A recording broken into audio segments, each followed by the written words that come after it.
बोलिए।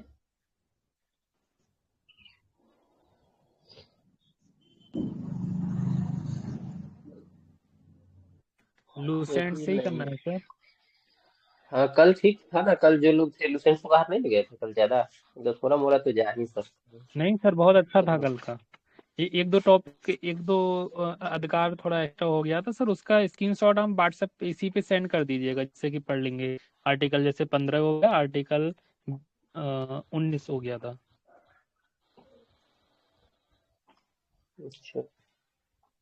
नहीं, मेन बात है बोल देते हैं, उतना ये तो रहता नहीं मेरे पास लिखा हुआ, कहीं याद तो रहता ही ये चीज। सर आपके पास एक्स्ट्रा इसीलिए। कंटेंट लूसेंट के अलावा बहुत अच्छा है, तो वो बुक्स नहीं है, तो वो लिख भी नहीं पाएंगे इतनी जल्दी, तो अगर उसका स्क्रीनशॉट मिल जाएगा तो काफ़ी बेटर हो जाएगा, अगर आप हाँ, ये चाहें बात तो। आप, ये तो आप सही कह रहे हैं, लेकिन ठीक है, हम इस पे विचार करेंगे। चलिए, हम लोग अब 21 की तरफ से आज देखते हैं। जी क्या बोले? सर, आर्टिकल 19 तो इसी में लूसेंट में है, लेकिन आर्टिकल 15 नहीं मिला सर।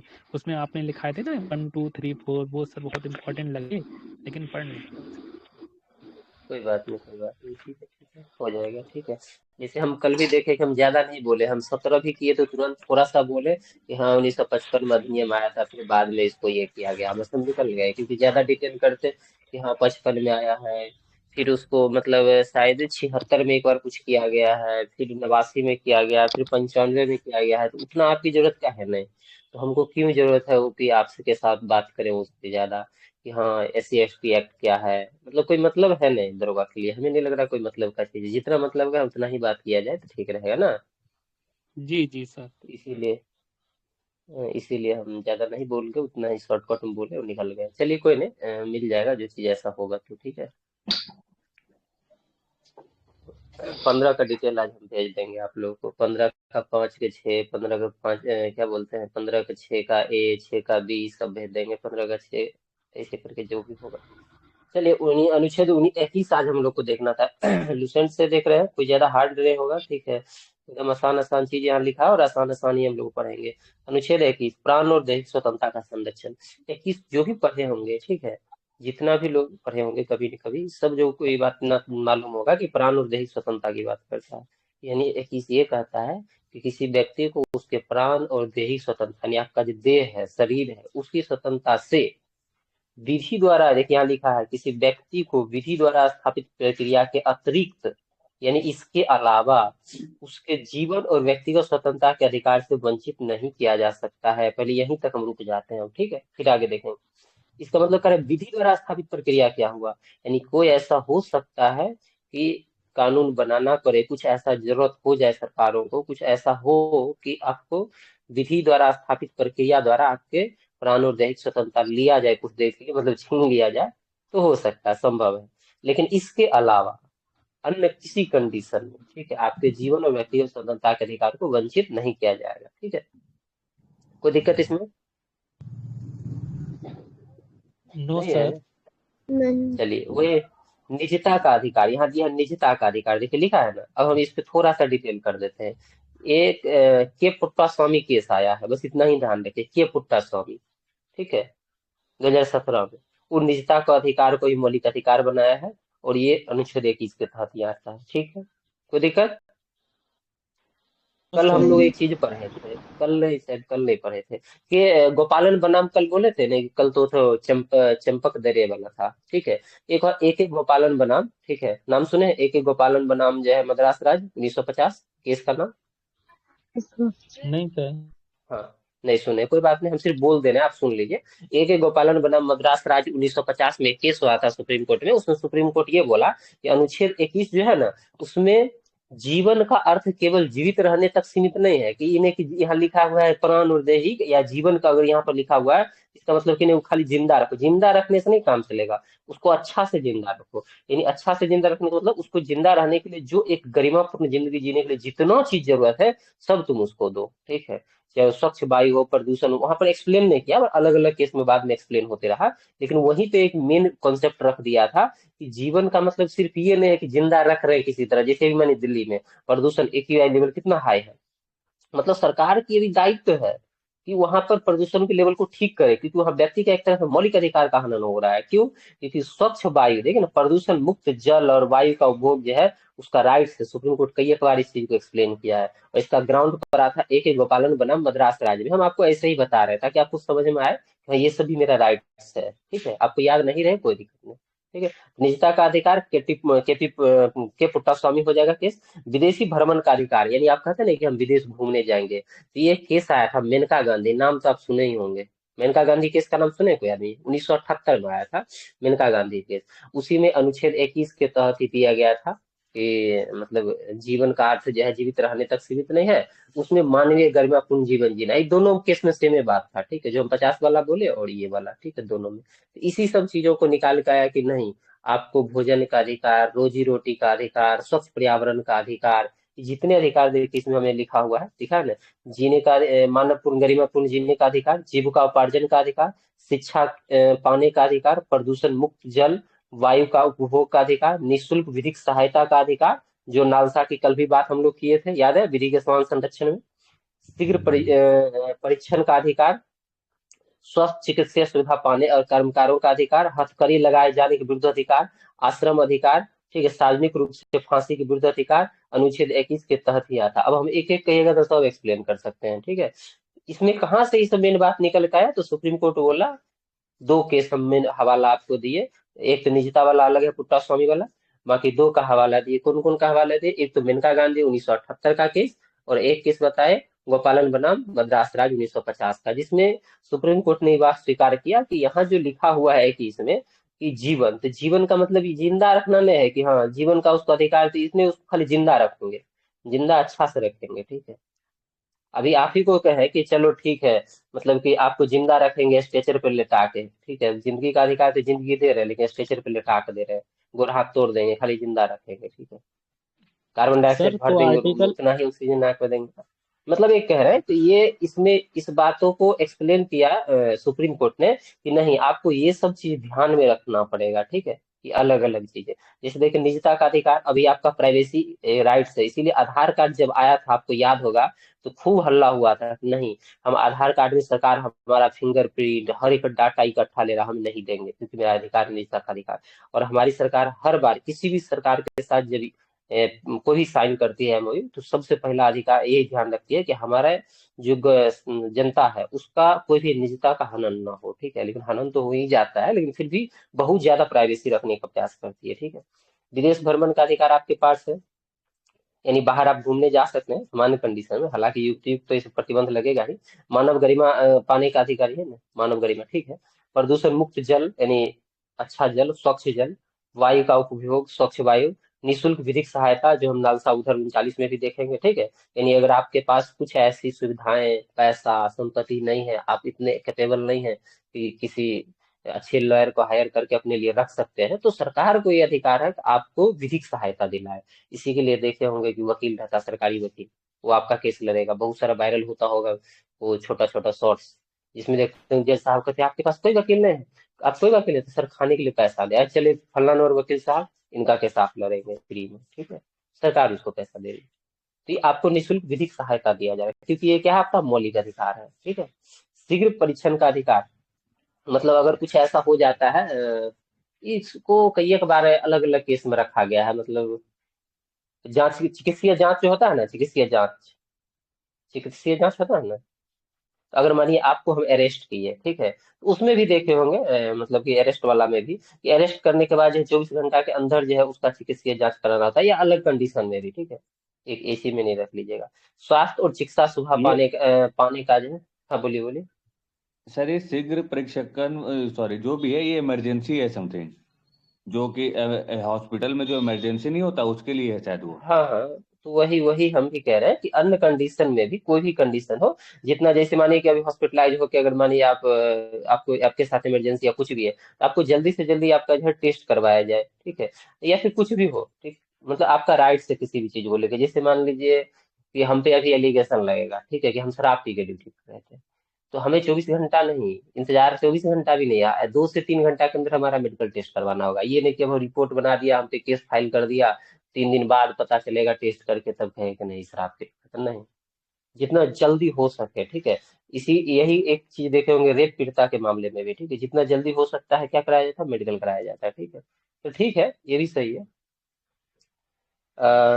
किधर गए हम, ये थे ना, हाँ। स्वास्थ्य और चिकित्सा सुविधा पाने के कर्मकारों का अधिकार, हथकड़ी लगाए जाने की विधि, यानी अगर आपको पुलिस अरेस्ट करती है और जब तक जघन्य अपराध आप नहीं किए हैं, वैसा अपराध जिसमें कम से कम जो है 5 वर्ष की सजा, 5 वर्ष से अधिक की सजा नहीं है, तो मान के चलिए, अभी नेका वाला तो बीएनएस एक्ट हम नहीं देखे हैं, लेकिन आईपीसी सीआरपीसी हम पढ़े हैं, उसके हिसाब से 5 वर्ष से अधिक की सजा अगर आपको नहीं है, तो आपको हथकड़ी नहीं लगा सकती है पुलिस सार्वजनिक रूप से, ठीक है, कभी भी। आपको सिर्फ बोल दिया, शब्दों से बोल दिया कि आप गिरफ्तार हैं, मतलब आप गिरफ्तार हो चुके हैं। ये जरूरी नहीं कि आपको रास्ता में बांधा जाएगा, हथकड़ी से बांधा जाएगा तब खींच के लिए, तभी आप गिरफ्तार है।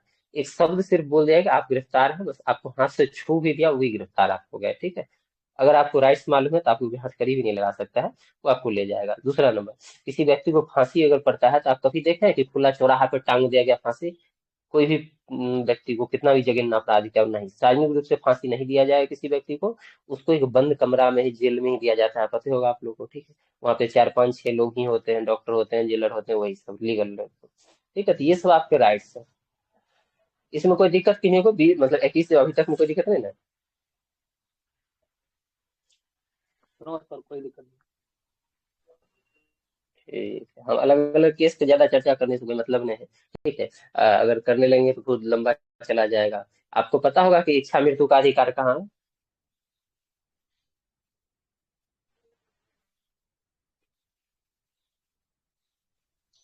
किन्हीं को नहीं पता है? ये सिम गड़बड़ आ जाएगा।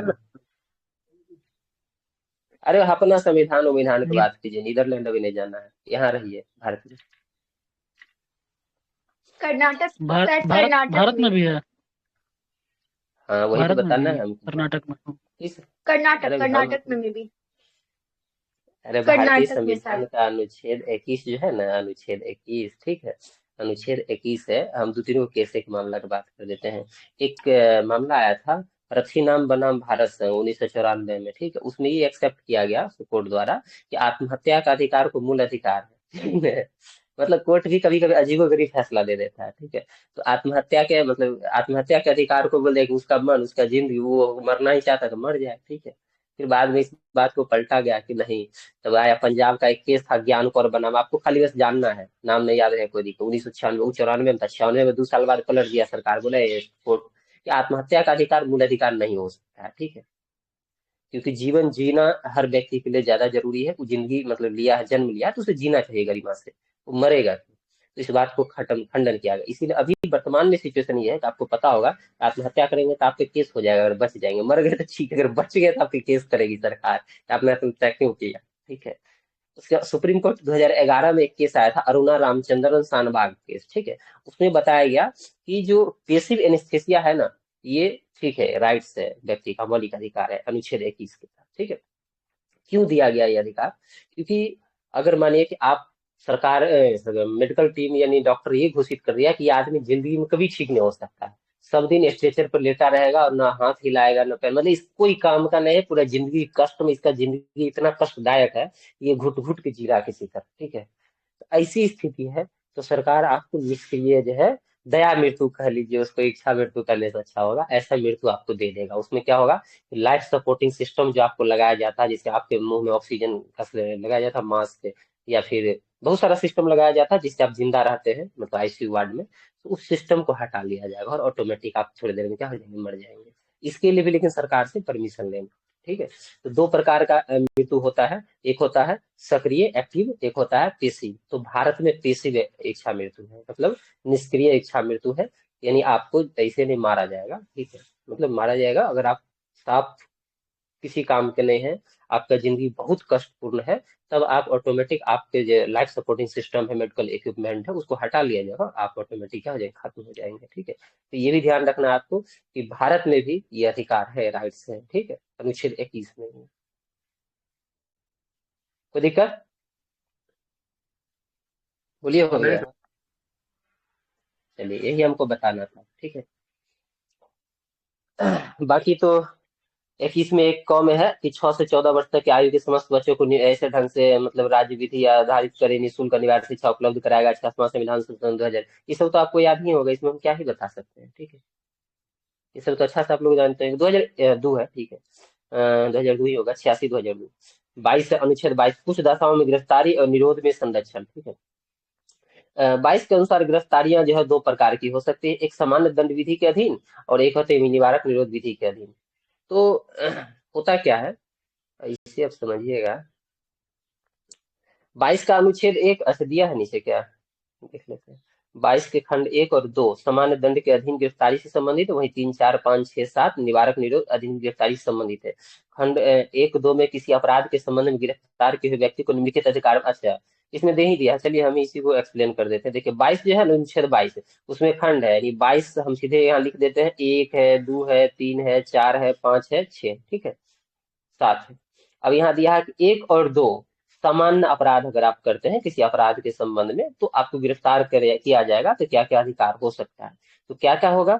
22 के पहला और दूसरा में उसकी चर्चा की गई है, तो आपके क्या क्या राइट्स होंगे बताइए। अपनी गिरफ्तारी जो आपको किया जाएगा, तो जब पुलिस आता है आपको गिरफ्तार करने, तो गिरफ्तार करने का कारण बताएगा, ठीक है, पहला नंबर। तो ये गिरफ्तारी के कारण को यथाशीघ्र बताए जाने का अधिकार, आदि आपको बताया जाए कि आपको इसलिए गिरफ्तार किया जाए, ये नहीं कि चुपचाप गाड़ी में बैठ के देख के नहीं ले चलेगा थाना बंद कर, नहीं, आपको बताया जाए कि आप ये क्राइम किए थे इसलिए आपको हम गिरफ्तार करें, आप पे फलना वारंट जारी है, ठीक है।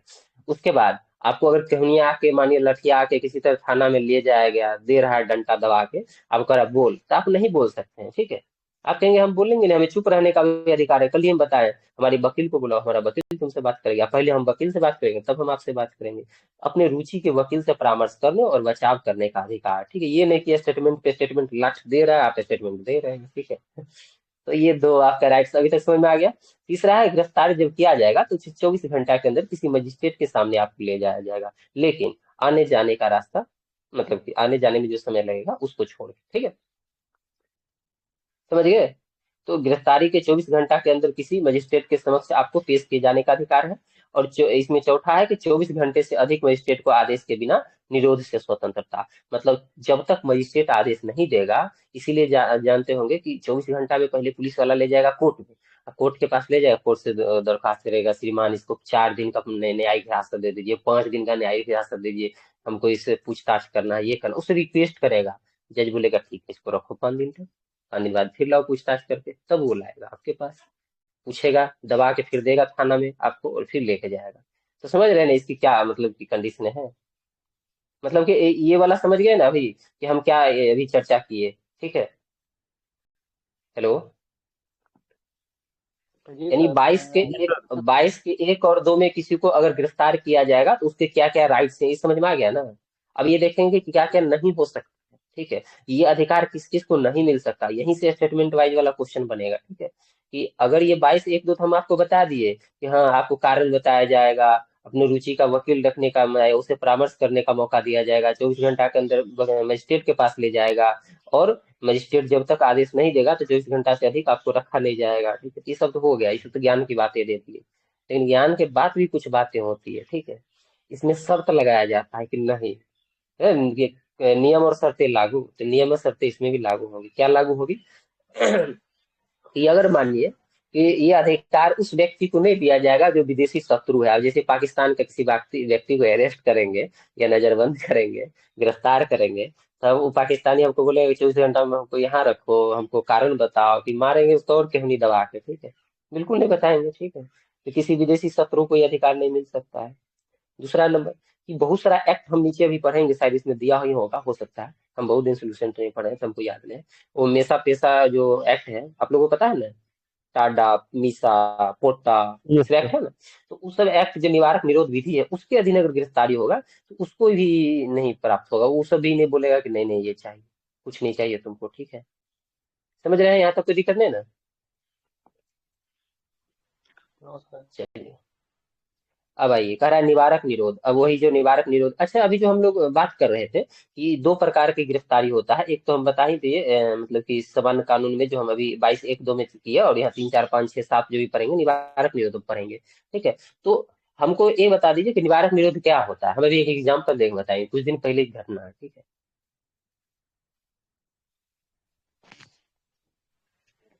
शायद इंग्लिश में इसको क्या बोलते हैं, प्रिवेंटिव डिटेंशन, हाँ इंग्लिश। हाँ, एक जी। प्रिवेंटिव होता है, एक प्यूनिटिव होता है। हाँ ओपिनियन, वही इंग्लिश मेरा कमजोर रहता है तो देख लीजिएगा, ठीक है। हिंदी में हम आराम से समझा सकते मतलब हैं इसमें कि ये है कि निवारक निरोध। बिना हाँ हाँ, बिना किसी का बोलिए बोलिए। एफआईआर वगैरह किए हम किसी को हिरासत में रख सकते हैं, मिनिमम 3 महीना और मैक्सिमम 3 साल तक। वो तो अलग, वो तो प्रावधान हो गए, ठीक है, वो प्रावधान हमें नहीं जानना है। हम निवारक निरोध का मतलब सिर्फ समझ रहे थे। देखिए, इसका मतलब ये होता है कि हमको ऐसा लग गया, सरकार को ऐसा लग गया, सरकार यानी राज्य को ऐसा लग गया, राज्य की परिभाषा आप लोगों को बताए तब पता होगा। हम्म। राज्य को ऐसा लग गया कि आप क्राइम करने वाले हैं, ठीक है, तो आपको क्राइम करने से पहले ही क्यों ना हम पकड़ लें, क्राइम करने ही क्यों दें, ठीक है, समझ रहे हैं ना। मतलब हाँ, अपराध क्योंकि करने से राज्य। पहले ही आप पे जो डाउट हुआ, तो आपको हम्म। अपराध करने से रोकने के लिए आपकी गिरफ्तारी कर ली जाएगी। इसी को बोलते हैं, ताकि कानून व्यवस्था का क्या हो, मतलब कि खराब ना हो, कानून व्यवस्था लागू रहे और समाज में सद्भाव न बिगड़े। इसी को बोलते हैं निवारक निरोध। अभी हाल ही की घटना बता देते हैं। कुछ दिन पहले आप सुने होंगे कि जम्मू कश्मीर में 370 हटा था, ठीक है। तो 370 हम्म। हटा, हम जब बोल रहे होते तो बोलने दिया कीजिए, शायद अच्छे ही बोलेंगे, फिर बाद में अपना बोल लीजिए। निवारक निरोध जब 300 की बात हम करें, जम्मू कश्मीर 370 हटा, वहाँ के जितने मोस्ट लीडर था वहाँ का लोकल, जैसे मोहम्मदा मुफ्ती, आलतू फालतू जितने भी नाम होगा जम्मू कश्मीर का, सबको उठा लिया गया और नजरबंद कर दिया गया, ठीक है। क्यों? अब वो तो भाई पॉलिटिशियन हो, तो कोई क्राइम नहीं किया था, कोई मतलब ही नहीं उसको उठाने का, कैसे उठा लेंगे। लेकिन सरकार को इस बात की डाउट थी कि अगर 370 हटाएंगे और ये लोग चिल्लाएगा और ये चिल्लाएगा, लोग सड़क पे आएगी, बहुत बड़ा क्राइम है, इसके बोलने से भी क्राइम बढ़ेगा, ठीक है। इसको इसीलिए उठा लो टोटल को, तो निवारक निरोध के तहत सबको उठा लिया गया, ठीक है। और यही तीन इमरजेंसी के टाइम भी हुआ था, ठीक है। अब बोलिए, कुछ बोल रहे थे। सर जो फेस्टिवल पे होली या दिवाली पे जो नोटिस आता है गांव में, मतलब थाने से, तो वो इसी के द्वारा आता होगा ना कि इन इन लोगों को जाके अपना वो देना है। अरे अच्छा, हाँ ठीक है, मतलब इसका भी एक पार्ट कर सकते हो, लेकिन बीएनएस आईपीसी सीआरपीसी में आता है वो सब, उसके विशेष प्रावधान किए गए हैं, सही बोले आप। हम तो सोच ही रहे सोनम थे, जैसे वांगचू मानिए वाला, दुर्गा पूजा। सोनम वांगचू वाला लेकिन याद है सर सर? देख, इसका डिमेरिट भी तो है ना। हाँ है, अभी हम चर्चा कर रहे हैं, ठीक है, रुक जाइए। जैसे मानिए दुर्गा पूजा, जैसे सर अभी पहला बोले हैं, दुर्गा पूजा हो गया, दीपावली हो गया, जिस टाइम लगता है कि अभी थोड़ा सा क्रिटिकल टाइम है राज्य के लिए, और उस टाइम क्राइम बढ़ सकता है, थोड़ा ज्यादा मोटा हो गया ना ये, तो क्राइम बढ़ सकता है, ऐसा जब भी लगता है, तो क्या करती है सरकारें कि आपके पास अगर बंदूक है, हाँ इलेक्शन का टाइम है, तो सबको समन भेजती है, ठीक है, आपके नाम से, कि आप पर ये जो है धाराएं हैं, और आप जो है थाना में आके अपना हाजिरी बनाएंगे सुबह शाम, ठीक है। तो उसको उधर उलझा के रखती है कि सुबह शाम ही मेरे नजर में रहे, किसी प्रकार का कोई प्लानिंग न करे, कोई क्राइम न कर सके, ठीक है। आपका हथियार जमा करवा लेती है सरकार थाना में, जितना लाइसेंसी बंदूक होगा सबको बोलेगी थाना में आके जमा कीजिए। क्यों? क्योंकि वो अपराध करने से पहले ही आपको रोकना चाहती है, ठीक, उसमें गिरफ्तारी नहीं है, वो ध्यान रखिएगा। उस टाइम गिरफ्तारी नहीं होता, सब कुछ समन किया जाता है, किसी को पकड़ के जेल में नहीं डाला जाता, नजरबंद नहीं किया जाता। मतलब आदमी घूमते रहता है, लेकिन सब निगरानी में होता है, सरकार की निगरानी में, मतलब कहिए पुलिस की निगरानी में, या फिर कह लीजिए राज्य की निगरानी में होता है, तो वो भी एक प्रकार से निवारक ही लोग ही है, ठीक है। लेकिन उसमें गिरफ्तारी नहीं है किसी प्रकार का। हाँ, और क्या कहे कोई आदमी। सोनम वांगचू वाला। अच्छा, तो ये कह रहे थे इसका इसका डिमेरिट भी है, यही बोल रहे थे ना। डिमेरिट डिमेरिट कुछ नहीं होता है, सीधा समझिए।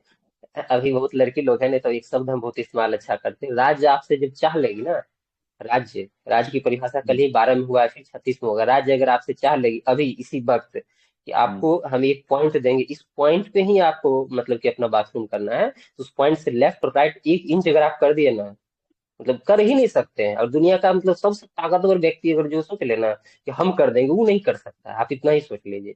राज्य के तो पास सर इतना हमारा तो पावर। इसमें तो मौलिक अधिकार का हनन हो ही रहा है, जैसे कि मान लीजिए कि वो अगर मैं सब सरकार के गया। खिलाफ कुछ बोलना चाहूँ। हाँ हाँ, ठीक है। अगर जैसे वो सरकार सब तो बात गलत ही आपकी करती है। सही है, वो सब आपकी बात सही है, आप थोड़ा भावनात्मक हो गए ठीक है, हम समझ रहे हैं। लेकिन हम हम्म। ये कह रहे हैं कि राज्य के पास कितना पावर है, हम ये बता रहे हैं आपको, राज्य के पास इतना पावर है, अलग अलग एंगल में, वो आपसे जो जैसे जहां जब करवाना चाहे वो आराम से करवा देगी, ठीक है। और आप उसके खिलाफ आपके पास पावर ही क्या है, आपके पास कुछ भी नहीं है, उसके पास हर चीज है, ठीक है। उसके हिसाब से वो अपने हिसाब से जैसे आपको चाहे वैसे वो रेगुलेट कर लेगी। अभी जैसे आप सोनम वांगचुक की बात की, वो सब जानता है कि आदमी सही था, सही के लिए लड़ रहा था, अच्छा था, ठीक है, वो कुछ मांगे हैं मांग, लेकिन कोई कुछ कर पा रहा है, सुप्रीम कोर्ट तक नहीं कर पा रहा, उठा के रख दिया जाए, चलो भाई परे रहो तुम, क्योंकि उसके पास वो पावर है।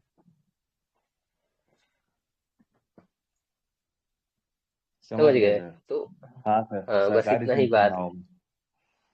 इतना ही बात है। चलिए, निवारक निरोध कानून के अंतर्गत किसी व्यक्ति को अपराध करने से पूर्व गिरफ्तार किया जाता है, इसमें भी वही बात लिखा है। उद्देश्य व्यक्ति को अपराध के लिए दंड देना नहीं, वरन अपराध करने से रोकना है। मतलब अपराध से पहले से आप हम रोक लिए, क्राइम होने ही नहीं दी, जो हम बात एक्सप्लेन कर दिए थे। बस तो निवारक निरोध राज्य की सुरक्षा, लोक स्वास्थ्य बनाए रखने और भारतीय सुरक्षा संबंधी कारणों से हो सकता है। मतलब यही जो हम बात बोले होंगे, सब के सब बात इसमें से आप लड़ जाएगा। ठीक है।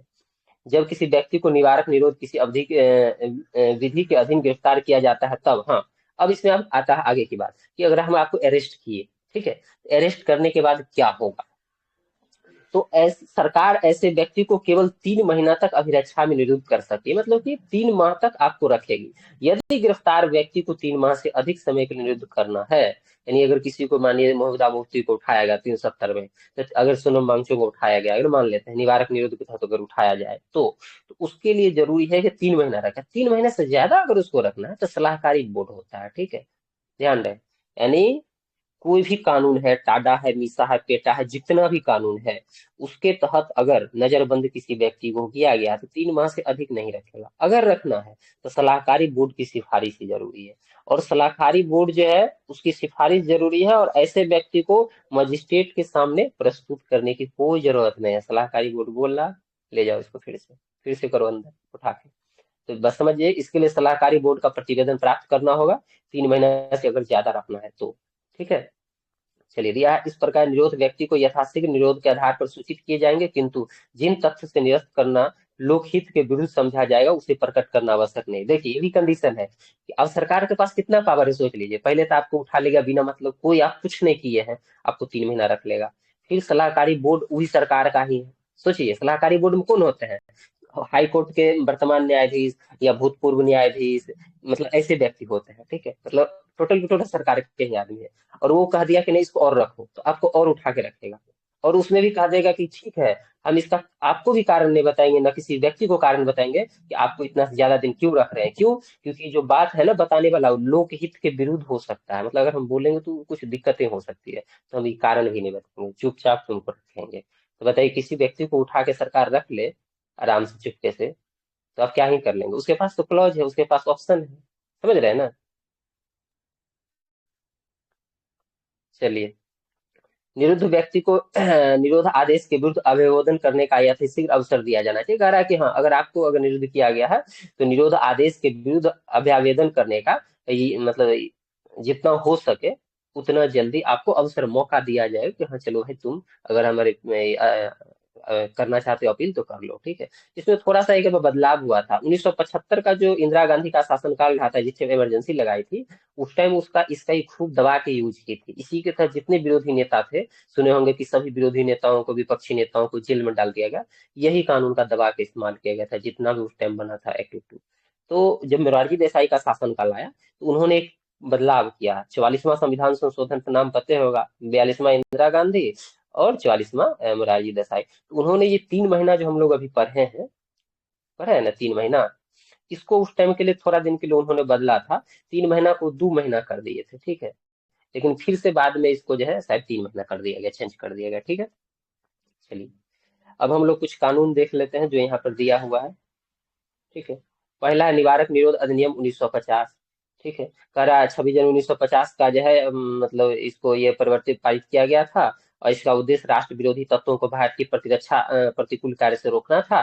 मतलब कि अगर राज्य के विरुद्ध अगर आप जा रहे हैं तो 1 अप्रैल 1951 को समाप्त किया जाना था, किंतु समय पर इसका जीवन काल बढ़ाया जाता रहा और 1971 में समाप्त हुआ। तो इसको इसलिए उस टाइम बनाया गया था कि भारत आजाद हुआ था और पाकिस्तान हटा था, मतलब कि हमसे, तो हो सकता है इधर उधर ज्यादा हो सकता था, कोई व्यक्ति राष्ट्र के लिए खतरा हो सकता था, तो इसको बनाया गया। सोचा कि नहीं, 1 साल हम रखेंगे और 1 अप्रैल 1951 खत्म कर देंगे। लेकिन राज्य ने अपनी जरूरत के हिसाब से इसको कब खत्म किया है? 1971 में।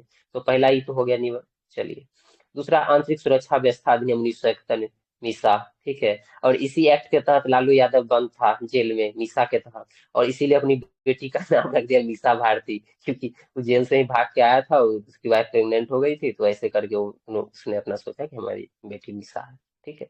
ये रियल घटना है, डुप्लीकेट मत समझिएगा। तो 44वें संविधान संशोधन 1979 द्वारा प्रतिकूल था, इस कारण से वही मोरारजी देसाई जब शासनकाल में आए, इसी के तहत सभी को अरेस्ट किया गया था, जितने नेता थे, तो आए तो इसको खत्म कर दिए। बोली यही के चक्कर में हम लोग गए हैं, इसको हटाओ। ठीक है। फिर है विदेशी मुद्रा संरक्षण और तस्करी निरोध अधिनियम 1984, मतलब कि जो हम लोग देखते होंगे विदेशी मुद्रा संरक्षण और तस्करी, मतलब जो मुद्रा उद्रा का होता है या फिर अन्य चीज का, उसको लेके, ठीक है। तो कह रहा है इसमें तस्करों के लिए नजरबंदी की अवधि 1 वर्ष थी, यानी जो तस्कर होते थे 1 साल तक नजरबंद करना। 13 जुलाई 1984 को एक अध्यादेश द्वारा बढ़ाकर 2 वर्ष कर दिया गया, तो ये तस्कर से संबंधित है। राष्ट्रीय सुरक्षा कानून 1980 जम्मू कश्मीर के अतिरिक्त अन्य सभी राज्यों में लागू किया गया था। उस टाइम जम्मू पे तो पता है उसका संविधान अलग था, तो उसके अलग ही सब चीज अलग था। ये था राष्ट्रीय सुरक्षा 80 की। आतंकवादी और विध्वंसकारी गतिविधि निरोधक कानून टाडा की जो हम लोग बात कर रहे थे, ठीक है, बहुत सारे लोगों पे टाडा लगा हुआ है। एग्जाम्पल के लिए 2 4 हमको बताना पड़ेगा। यूपी में एक राजा भैया है, ठीक है, उसके नाम पे टाडा है। ब्रिजभूषण शरण सिंह, उसके नाम पे भी टाडा लगा है, ठीक है। अब देखिए पॉलिटिशियन है, उस पर टाडा लगा, सोच लीजिए। बहुत सारा, ये क्या नाम है अपना, संजय दत्त शायद, उस पर भी टाडा लगा था हथियार रखने के चक्कर में, शायद, आई थिंक, हमें लग रहा है। हो सकता है मिस्टेक हो, लेकिन कोई ना कोई एक एक्ट लगा था आतंकवादी वाला। निवारक निरोध व्यवस्था के अंतर्गत अब तक जो कानून बने उसमें सबसे अधिक प्रभावी और सर्वाधिक कठोर कानून था। 23 अप्रैल 1995 को इसे समाप्त कर दिया गया। मतलब कहा था जितना कानून बना सबसे ज्यादा हार्ड था ये। उसका फोटो है। इसे 2001 में लागू किया गया था और पोटो टाडा का ही एक रूप था। इसके अंतर्गत 23 आतंकी गुटों को प्रतिबंधित किया गया था। आतंकवादी और आतंकवादियों से संबंधित सूचना छिपाने वालों को भी दंडित करना, मतलब जम्मू में होता था कि आप उसको ये दे रहे हैं, शरण दे रहे हैं या उसके सूचनाओं को छिपा रहे हैं, तो आपको भी दंडित किया जाएगा, ठीक है। पुलिस शक के आधार पर किसी भी व्यक्ति को गिरफ्तार कर सकती है, किंतु बिना आरोप पत्र 3 माह से अधिक हिरासत में नहीं रख सकती है, जो हम लोग कर रहे हैं, ठीक है। कोटा के अंतर्गत गिरफ्तार व्यक्ति हाईकोर्ट या सुप्रीम कोर्ट में अपील कर सकते हैं, लेकिन ये अपील भी गिरफ्तारी के 3 माह के बाद ही हो सकती है। यानी अपीलो अभी नहीं करिएगा, तब करिएगा 3 महीना तक आपको रख लिया, उसके बाद सलाहकारी बोर्ड वाला के इसको और दिन रखो, तो सरकारी बोर्ड आपको बता दिया और रखो, तो यथाशीघ्र आपको अपील का मौका दिया जाएगा, जो हम लोग पढ़े नीचे। उसके बाद आप लोग अपील करेंगे, ठीक है। इसको 2002 के अधिनियम बनाने के बाद जो है करा पोटा एक्ट हो गया। अच्छा, अधिनियम को एक्ट बना, ठीक है। 2004 में इसे अध्यादेश द्वारा समाप्त कर दिया गया, ठीक है। तो इसको 4 तक रखा गया। तो अभी तक जितना हम लोग पढ़े हैं इसमें किन्हीं को कोई दिक्कत, समस्या, तकलीफ? ना सर। हेलो। नहीं सर, ठीक है। मेरा तरीका अलग होता है, ठीक है, बहुतों को समझ में नहीं आता होगा, ये हो सकता है।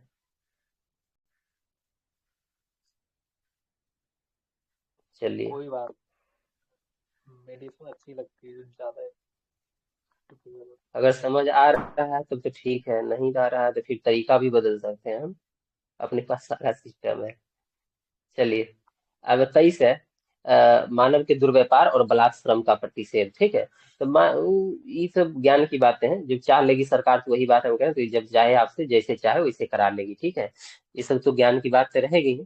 देखिए, इसमें 23 में कहा गया है कि आपके साथ कोई प्रकार का दुर्व्यवहार नहीं होगा, या बलात् श्रम मतलब जबरदस्ती मारपीट के आपसे कोई काम नहीं कराया जाएगा। सिंपल सी ये बात है, ठीक है।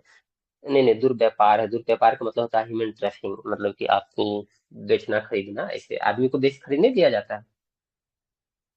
जी सर, तस्करी में। हाँ हाँ हाँ, तस्करी वही है। तो मानव का जो है दुर्व्यापार या फिर बलात् श्रम का प्रतिषेध। तो इस एक में क्या कहा गया है कि किसी व्यक्ति की खरीद बिक्री, बेगारी अथवा किसी अन्य प्रकार की जबरदस्ती लिया हुआ श्रम निषेध ठहराया गया है। इसका उल्लंघन विधि के अनुसार दंडनीय अपराध होगा, ठीक है। तो 23 में बताया गया कि ठीक है, ये सब तो ज्ञान की बात है। किसी व्यक्ति की जो है खरीद बिक्री नहीं होगी, जैसे महिला पुरुषों का बहुत बार हो जाता है, बच्चा का होता है, या फिर आपको किसी को देखे गाँव में किसी से बेगारी पैसा नहीं दे रहा, काम आपसे करवा ले रहा है, ठीक है, फ्री में, ठीक है, या मारपीट के करवा ले रहा है जबरदस्ती टटिया के, ये सब जो है गलत है। इसके लिए दंड के प्रावधान है, ठीक है। अब कहाँ मिलेगा दंड के प्रावधान? तो बीएनएस में, ठीक है, बीएनएस में जाइए। पहले आईपीसी में था।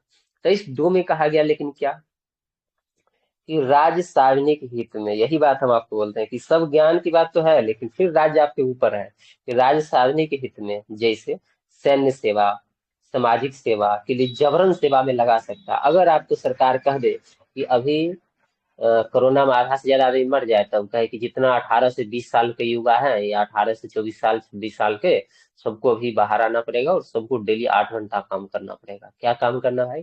तो जितना है लाश तो सबको जलाना है, जितना काम आपको देगा आपको करवा लेगा, करना पड़ेगा। यही है राज्य, इसी का नाम राज्य, ठीक है। तो सामाजिक सेवा है एक तरह से, मानिए तो सामाजिक सेवा है। या फिर कह देगा कि पाकिस्तान के साथ युद्ध हो गया और हमारे पास सेना है नहीं, और सभी लोग हथियार उठाओ, 10 दिन का ट्रेनिंग होगा, युद्ध में लड़ने चलो। तो आप ये नहीं कहेंगे कि 10 दिन में क्या ही होगा, हम तो मर जाएंगे। वो मरेंगे, वो बात ठीक है, बाद में तो मरेंगे जो भी होगा, लेकिन फिलहाल तो आपको जाना ही पड़ेगा। समझ गए? तो आपसे जबरदस्ती सेना में भेज सकता है और काम भी करवा लेगा, ठीक है। लेकिन ऐसी अनिवार्य सेवा लागू करते समय राज्य राज्य कोई धर्म, मूलवंश, जाति, वर्ग के आधार पे कोई भेदभाव नहीं करेगा। यानी ये नहीं देखेगा कि फलाना कास्ट के खाली भेजना है, फलाना को नहीं भेजना है, इस राज्य का भेजना है, इस राज्य का नहीं भेजना है, इस जाति को भेजना है, मतलब महिला को भेजना, पुरुष को भेजना, ऐसा कुछ नहीं। सब पे लागू होगा तो सब पे होगा, ठीक है, सबके लिए होगा। इसमें कोई किसी को विशेष प्रावधान नहीं दिया जाए। कोई दिक्कत नहीं हमको लगता है, अब उसको होगा, इसमें नहीं हुआ है। नहीं सर, बढ़िया है। चलिए, अ, क्या बोल रहे थे, छोड़िए ये सब बात, ज्ञान की जाएगी। अब आ जाते हैं अगला हम लोग 25 से 28 तक। अनुच्छेद 25, अंतःकरण की ओर धर्म के अबाध रूप से मानने, आचरण और प्रचार करने की स्वतंत्रता, ठीक है। तो वही है कि कोई भी व्यक्ति जो है धर्म को मान सकता है और उसका प्रचार प्रसार कर सकता है। ये तो आप लोग पढ़े ही होंगे, पढ़े है ना।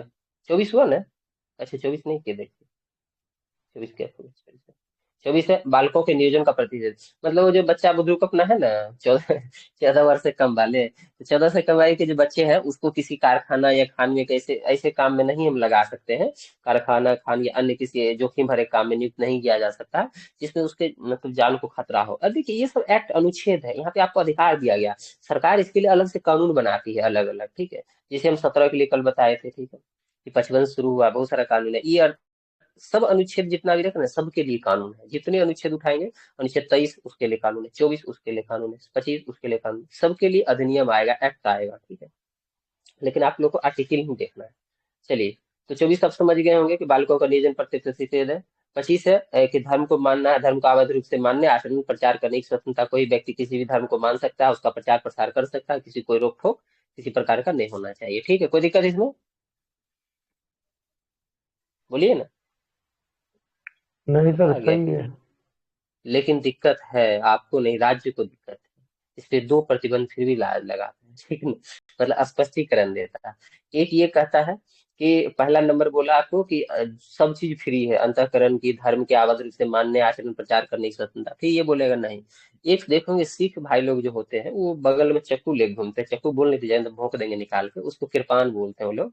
तो फिर इसी में 25, हाँ 25 में ही वो भी पावर उसको दिया गया है कि कृपान धारण करने का अधिकार उनके पास है। उसके बाद हिंदू शब्द को यहाँ ब्रॉडर रूप से परिभाषित किया गया है कि हिंदू का मतलब सिर्फ हिंदू नहीं है, ठीक है। हिंदू का मतलब सिर्फ हिंदू नहीं है। हिंदू शब्द का मतलब है सिर्फ सनातनी नहीं, ऐसे कहेंगे तो समझ में आएगा। हिंदू का मतलब सिर्फ सनातनी नहीं है, इसका मतलब जैन, सिख, बौद्ध जितने हैं सब इसी के अंदर है।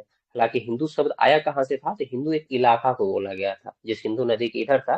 जैसे इंडियन इंडियन मतलब करके वो शब्द हिंदू कन्वर्ट हुआ, आप लोग हिस्ट्री में पढ़े ही होंगे। तो पूरा इलाका को हिंदू कहा गया था। तो हिंदू एक कोई धर्म नहीं हो सकता, ठीक है, ध्यान रखिए ये चीज को, एक इलाका के लोगों को संबोधित किया गया था। चलिए, तो ये समझ गए होंगे आप लोग अच्छे तरीके से। अब चलते हैं 26 पे हम लोग। 26 में धार्मिक कार्य के प्रबंध की स्वतंत्रता। मतलब कि जो अभी कोई अष्टजाम होता है, मतलब क्या कहते हैं, बाबा लोग आते हैं प्रवचन देते थे, क्या बोलते हैं उसको, कथा होता है। तो बहुत सारा एक्टिविटी होता है ना। हेलो, जी सर, जागरण वगैरह। हाँ हाँ, वो जो जो चीज होता है, तो व्यक्ति को जो है प्रवचन। धर्म के लिए, हाँ प्रवचन, धर्म के लिए संस्थाओं की स्थापना करना, उसका पोषण करना, विधि सम्मत संपत्ति का अर्जन करना। मतलब उसमें भी अगर कानून के खिलाफ न जाके आप संपत्ति अर्जित कर सकते हैं धार्मिक संस्था के थ्रू भी। स्वामित्व और प्रशासन, उसको कैसे उसका मालिक मतलब कि ये करना है, ऑर्गेनाइज करना है, कैसे उसका प्रशासन चलाना, ये सब का राइट है। इसीलिए ना बाबा लोग एक सर्कुलर सरकार बना लेता है, ठीक है। वो भी उसकी संस्थाएं होती है, उसका सारा चीज होता है, उसका पुलिस भी हो जाता है, उसका प्रशासन भी रहता है, सारा चीज ऑर्गेनाइज वे में चलाता है। तो राम रहीम देखिए, वो एक अंदर ही अपना एक साम्राज्य खड़ा कर रखा था। अलग अलग बहुत सारे बाबाएं हैं जो अपने एक साम्राज्य खड़ा कर लेते हैं इसी का, क्योंकि धार्मिक कार्य के प्रबंध की स्वतंत्रता उनके पास है, ठीक है। समझ गए यहाँ तक। तो इसमें यही है कि धार्मिक कार्य के मतलब कि अगर मानिए अभी जैसे राम कथा करवाए हैं अपना ब्रिजभूषण सिंह, तो राम कथा के प्रायोजन के लिए उन्होंने क्या है, बहुत सारी हो सकती है कोई संस्था का स्थापना कर ले या फिर उसको फंडिंग कर दे अपना रुपया। जैसे मान लीजिए कि अपना मोदी जी सोमनाथ मंदिर के ट्रस्टी के हेड हैं या फिर उसके मेंबर रहते हैं, तो एक संस्था बना रखे हैं, ठीक है, मंदिर के लेके, और उसमें पैसा सब लोग डाल देता है, उसमें टैक्स भी नहीं लगता है, ठीक है, तो आगे देखेंगे। तो ये चीजें हैं, तो अपने धर्म विषय को प्रबंध करने का अधिकार है, राइट्स है, ठीक है। उसमें संपत्ति भी अर्जित कर ले रहा है, सब पैसा जमा कर ले रहा है, उसके ट्रस्टी के नाम पे जमीन है। आप लोग गाँव में देखे होंगे कि जो मठ उठ रहता होगा उसको खुद दबा के जमीन है, कि मठ के बाबा का जमीन है, पूरा इलाका के इलाका, ठीक है, कोई पूछने वाला नहीं है। क्यों? क्योंकि उसको ये राइट्स है संविधान के तहत। ऐसा खूब हुआ था, ठीक है। पहले शुरुआत में जब आजादी के जस्ट बाद ये जब अधिकार मिला, तो ये सब खूब हुआ, दबा के हुआ। ये सब मतलब ब्लैक मनी को व्हाइट मनी करने का एक तरीका था, ठीक है। किसी दिन बाद में बताएंगे ऐसा क्यों हुआ। अनुच्छेद 27 फिर है कि राज्य किसी व्यक्ति को ऐसे कर देने के लिए बात नहीं कर सकता है जो उसकी आय किसी विशेष धर्म अथवा धार्मिक संप्रदाय की उन्नति और पोषण में व्यय करने के लिए विशेष रूप से निश्चित कर दी गई हो। अगर हम अपना पैसा कहेंगे चलो मेरे पास 1 करोड़ है, हम लगा देते हैं सनातन धर्म के उत्थान के लिए, सरकार ये नहीं कहेगा कि 1 करोड़ पे टैक्स पहले लाओ, नहीं मांगेगी। समझ गए? तो लोग टैक्स बचने के लिए भी यही वाला काम करते हैं, ठीक है। जो हकीकत है वो है। ये बात आप लोग भी समझते होंगे क्या? समझते सर। जी सर। हाँ, इसमें कोई बहुत बड़ी बात तो है नहीं। ये लोग आप लोग तो जानते होंगे, टैक्स छूट के लिए लोग ये सब काम करते हैं। चलिए 28 है कि राज्य विधि से पूर्णतः पोषित किसी, मतलब राज्य के जो कानून होंगे, राज्य विधि से पूर्णतः पोषित किसी शिक्षा संस्थान में या कोई धार्मिक शिक्षा नहीं दी जाएगी। यानी सीधा सी बात है कि राज्य अगर कोई कानून बनाया है और उसके तहत किसी मतलब धार्मिक कोई शिक्षण संस्थान है और वो चल रहा है या पोषित हो रहा है राज्य के कानून से, तो उसमें कोई धार्मिक शिक्षा नहीं देगा। सिंपल सी बात है कि अगर हम कह दें कि हमारा सरकारी स्कूल है, 8 क्लास का तक, 10 क्लास तक, यूनिवर्सिटी है, कॉलेज है, सरकार से पैसा से चल रहा है, और वहां जाके वो ये नहीं पढ़ाने लगेगा कि चलो हम तुमको रामायण पढ़ाएंगे, ठीक है, जब तक कि सिलेबस में ना हो। वो नहीं कहेगा कि हम कुरान पढ़ाएंगे, ठीक है, चलो हम ये नहीं कर सकता है, क्योंकि वो क्या है, राज्य विधि से पूर्णतः पोषित शिक्षण संस्थान है, उसमें धार्मिक शिक्षाएं नहीं दी जा सकती, ठीक है। ऐसे शिक्षण संस्थान अपने विद्यार्थी को किसी धार्मिक अनुष्ठान में भाग लेने या किसी धर्मोपदेश को बलात् सुनने के लिए बाध्य नहीं कर सकता है। इसलिए किसी सरस्वती पूजा होता है तो जबरदस्ती नहीं किया जाता। हम देखे हैं, मेरे मित्र रहे हैं, प्रार्थना भी होता था तो वो लोग हाथ नहीं जोड़ता था, ठीक है, मुस्लिम मित्र था, तो उसको जब बाध्य भी नहीं किया जा सकता है, ठीक है, वो खड़ा हो जाता था, ठीक है भाई। क्यों? क्योंकि उसके पास स्वतंत्रता, उसको मालूम है 28, ठीक है, हम नहीं होंगे, चलो ठीक है, तुम्हारा भी खुशी। समझ रहे हैं ना? तो सिंपल सी बात है कि शिक्षण संस्थान में अपने विद्यार्थियों को किसी धार्मिक अनुष्ठान में भाग लेने या किसी मतलब कि धर्म का जो उपदेश होता है उसको बलात् यानी जबरदस्ती सुनने के लिए बाध्य नहीं किया जा सकता है। इसमें किसी को दिक्कत? नहीं सर। नहीं। इसमें कोई एक्सेप्शन है, पता है किन्हीं को क्या? वो जो 4 प्रकार के शैक्षणिक संस्थान में जो विभेद किया गया उसके आधार पर क्या सर? शैक्षणिक संस्थान एक जो मतलब पूर्णतः राज्य द्वारा, जैसे ऐसे इंस्टीट्यूट जो राज्य पूर्णतः के द्वारा राज्य द्वारा पूर्णतः पोषित। पोषित, हाँ, एक होगा जिसको केवल हाँ राज्य हाँ हाँ मान्यता हाँ दिया हो, वो वाला पूछ रहे हैं क्या सर? हाँ, वो भी है, बिल्कुल, बताइए बताइए। तो एक तो हो गया जो पूर्णतः राज्य के द्वारा पोषित है, उसमें किसी तरीके का धार्मिक शिक्षा नहीं दिया जाता है, प्रतिबंधित होता है अभी सर। अभी और एक स्कूल बंद हुआ था ना, उत्तराखंड साइड, पता नहीं कहाँ, कोई कॉलेज बंद हुआ था ना, मेडिकल वाला। हाँ, तो वही कल भी बात बोल रहे थे वो उसका, अच्छा, वो वैष्णो कटरा में देवी, मंदिर है वो ना, कटरा हाँ में जो हाँ। मेडिकल मंदिर कॉलेज है क्या? ना। हम्म। हाँ, वैष्णो देवी मेडिकल हाँ, कॉलेज था, उसमें 42 मुस्लिम स्टूडेंट जो मतलब पास के थे, उसको वही वाला बोल रहे हैं क्या सर? यही सब क्लॉज से निकल रहा है। देखिए, अब यहाँ यहाँ सरकार का इस संविधान में ये अनुच्छेद में 28 के जो 2 में देखेंगे तो ये प्रावधान है कि ये बात उस शिक्षण संस्थान पे लागू नहीं होगा जिसका प्रशासन तो राज्य करता है, लेकिन उसको बनाया ही इसलिए गया था कि उसमें धार्मिक शिक्षा दी जाए। तो जिसको बनाया गया था धार्मिक शिक्षा देने के लिए, अब उसमें कहेंगे धार्मिक शिक्षा में हम जबरदस्ती भाग नहीं लेंगे, हम ये नहीं करेंगे, तो फिर आपको कनपट्टी लाल कर दिया जाएगा, ठीक है। कोई मतलब ही नहीं बनता है, मतलब जिस काम के लिए बना वही आप मना कर देंगे तो फिर तो नहीं चलेगा ना, तो ये वहां लागू नहीं होगा। और कंडीशन?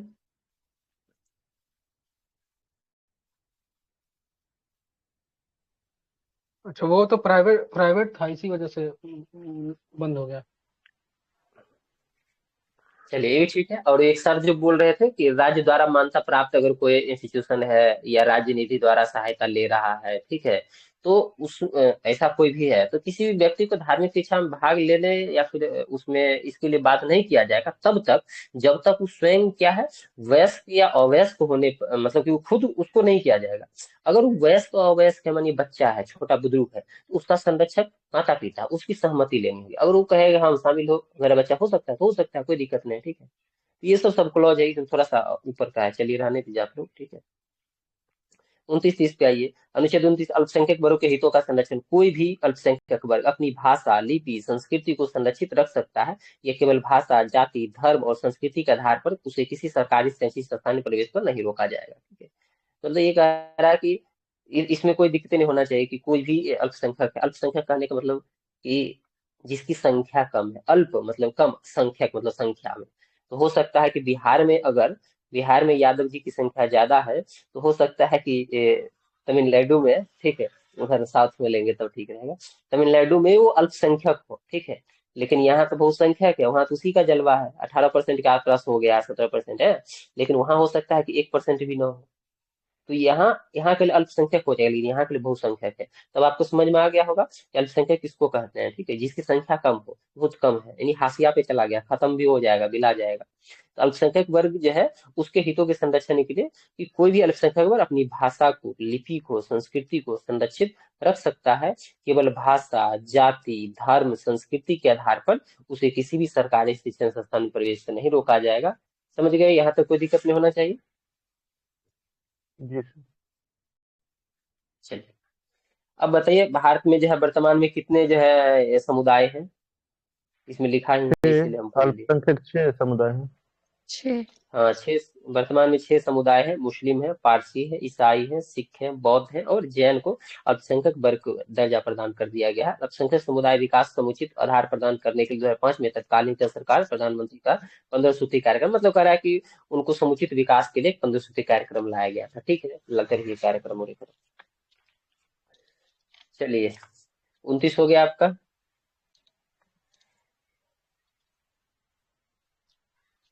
अगला है आपका 30। 30 है शिक्षा संस्थाओं की स्थापना प्रशासन करने और अल्पसंख्यक वर्गों का अधिकार।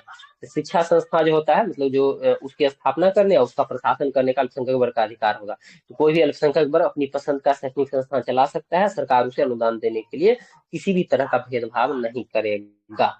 तो सिंपल सी बात है कि आप मानिए जैसे हमारा मन किया कि अभी हम सनातन धर्म के उत्थान के लिए कुछ काम करें, तो हम क्या करेंगे अपने धर्म के आधार पे भाषा के आधार पे, क्योंकि हम जहाँ अल्पसंख्यक हो गए, ये नहीं कि यहाँ बहुसंख्यक है करेंगे, जहाँ अल्पसंख्यक है तो वहाँ हम अपनी रुचि के अनुसार एक शिक्षण संस्थान की स्थापना करेंगे, उसका प्रशासन चलाएंगे खुद से हम।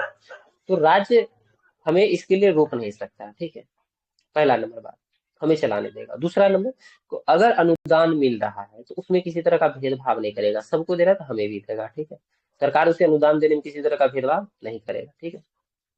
ये दोनों बात ध्यान रखिएगा। इसमें कोई सब क्लॉज है 30 में क्या? हम तो शायद पढ़े थे, हमको याद जी सर है। क्या है। एक है ना 30 के खंड 1 में कहा गया है कि सभी अल्पसंख्यकों को अपनी रुचि की शिक्षण संस्थानों की स्थापना और प्रशासन का अधिकार होगा, और उसका उपबंध करता है सर। ठीक है, और क्लॉज 2 में कहता है कि राज्य शैक्षिक संस्थानों की सहायता प्रदान करते समय किसी भी शैक्षणिक संस्थान के विरुद्ध इस आधार पर भेदभाव नहीं करेगा कि वह किसी अल्पसंख्यक के प्रबंधन के अधीन है, चाहे वह धार्मिक हो या भाषाई।